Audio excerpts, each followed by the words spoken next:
when there's guys like you walk up to people, and, you're not getting, nothing big. Yeah. You're doing it from your heart, I feel.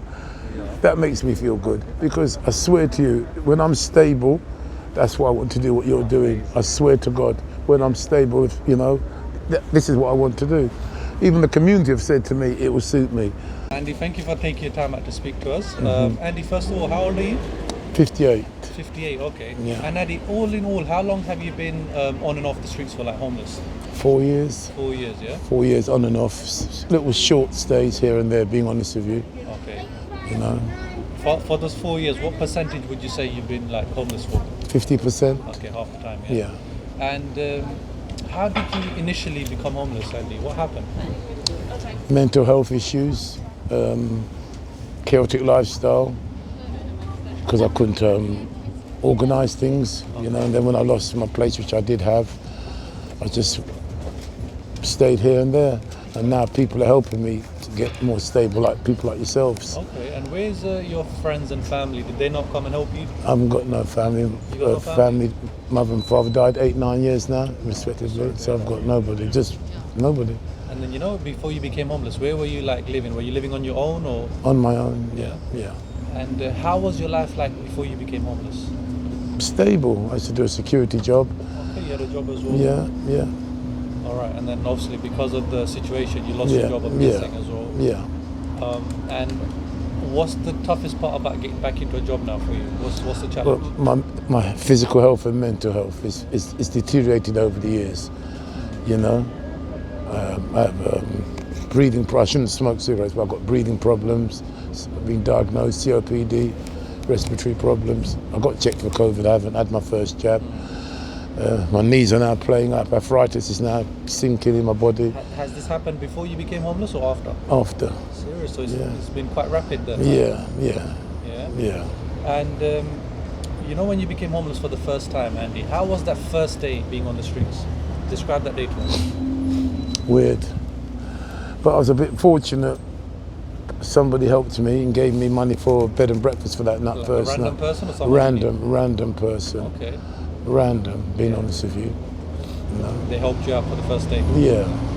And then I've been here ever since, here and there. Did you grow up in this area again? No, originally I grew up in East London. Whereabouts? Walthamstow. Okay. And then I've been down here the last 10 years, 9 years, something like that. And what do you find to be the toughest part about being homeless? The weather when it's cold. Yeah, it was very cold a few months ago. And that was hard. And then on days like that, and you don't find a place to stay, what happens on a day like that when there's snow everywhere and you don't have accommodation? Just rely on generosity of somebody. Normally 50% generosity comes, or if not, ride up and down on the train, and the train finishes 1 o'clock. Then you wait for the train 5:30 because it's warm. Yeah. Up and down, being honest with you. No, thank you, man. And what percentage of the people you come across would you say are good, kind people? Would you say majority or 50-50? 50-50. Serious? Yeah. A lot of prejudice. Yeah. If you've got an animal, you're better off. Sorry to say. Look, I'm not being funny. No prejudice to Ray. I can bet he'd be gone in 2 hours. 100%. He'd be gone.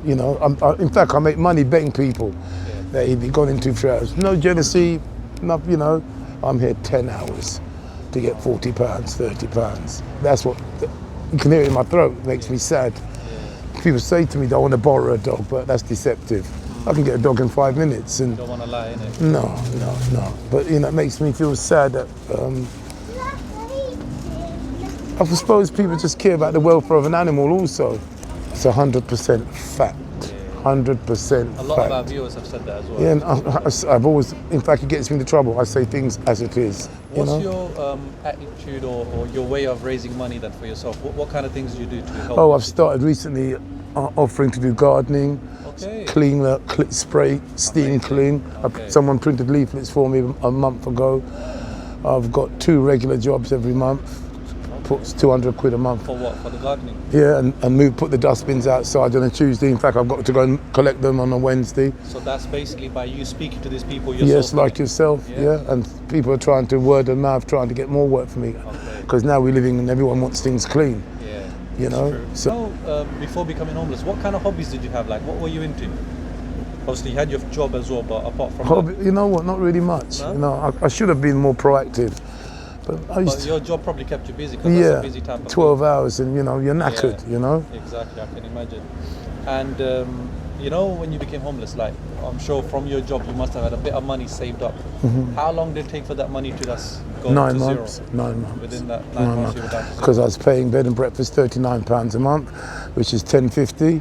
Yeah. And I spent 6 months, 7 months of doing that, 7,000, 8,000, finish. Gone. Add it up, 39 times 8 months, finish. And that's, maybe it was stupid, but now estate agents have made it so hard to character, they will reference, bank statement, 6 months this. You know, there is some friendly landlords, but when you see the premises. You know, in the 4 years, have you had like a certain day that's been your toughest day you feel? That I've really had got to you? I've had some really, really tough days. If you don't mind me asking, please, what would you say is one of your toughest days that you've had, and what makes it that tough for you? Well, I'm really sitting here right now, but this ain't a tough day because mentally I feel in a good place. Yeah. But when I'm here 9 hours, 10 hours, more than everyone else, he's going to go 4:30. I've been here long enough so I know it like the back of my hand. Yeah. He'll be going an hour. I'm here to ask the staff 10, 11 at night. Now, if that's not statistically prejudice, I'm up against what is. There's some lovely people, but only a handful. And you know when people walk past you and you get ignored, how does that? Maybe now, They give me a gift because before I never used to be able to handle rejection. They do give me something. I handle rejection. I've got good now. Before rejection, oh my God, that didn't do course. But now I'm so used to it. They do give me something, a gift of handling rejection. What kind of things that people do puts a smile on your face? Acknowledgement, more than a £10 note, more than a 20. Good afternoon. Hi Andy, and ask anyone. Just some kind words, really. Yeah, there's people who speak to me 6, 7 months, never given me nothing. And they've even said, Andy, I've never given you nothing. And I say, I don't talk to you, you know. The others, if you don't give them, they dismiss. Yeah. And what's the nicest thing someone has done for you? The nicest. I've been fortunate. I've had some nice things people have done. Like my birthday was a week ago, 2 weeks ago. The community gave me about a couple £100. Wow, nice. The nicest things when the COVID started in March. Here, this street was like Christmas Day. It was cold, quiet, and I stood here and said, what am I going to do, God? And it was not even, you could hear a pin drop, and a couple walked up to me, and they paid for an apartment 3 months, £3,000, and gave me 200 quid. But the deal was I don't come out for 3 months, which I stuck to. And that's the nicest thing. Belsize Avenue, round the corner, they came up to me. That's also one of the nicest things we've heard as well. We've interviewed a lot of people. Right, I mean, I've got to be honest, you know, a lot of people are jealous when they heard it, you know. So, what's the meanest thing would you say someone has done to you? Oh, them lots of mean things. I don't give to black people. So racism. Yeah, racism is quite high in this area, but it's very, very, it's very subdued. Educated racism. Educated, yes, very, yes. Like East End, it was blatant. Here, it's very nicely. I can smell them now. It's packaged now. Yeah, I'm willing to stand there and bet you confidently 10 out of 10, and I'll win each one. What has gotten you through the tough times then? People like these who say, Positive people. Would you like a juice? yes, please. Same one. Yes, please. Thank you. Oh, that's so sweet. And that's Knows exactly what you yeah. like. See, as well. I haven't lied to you. Yeah. That means more.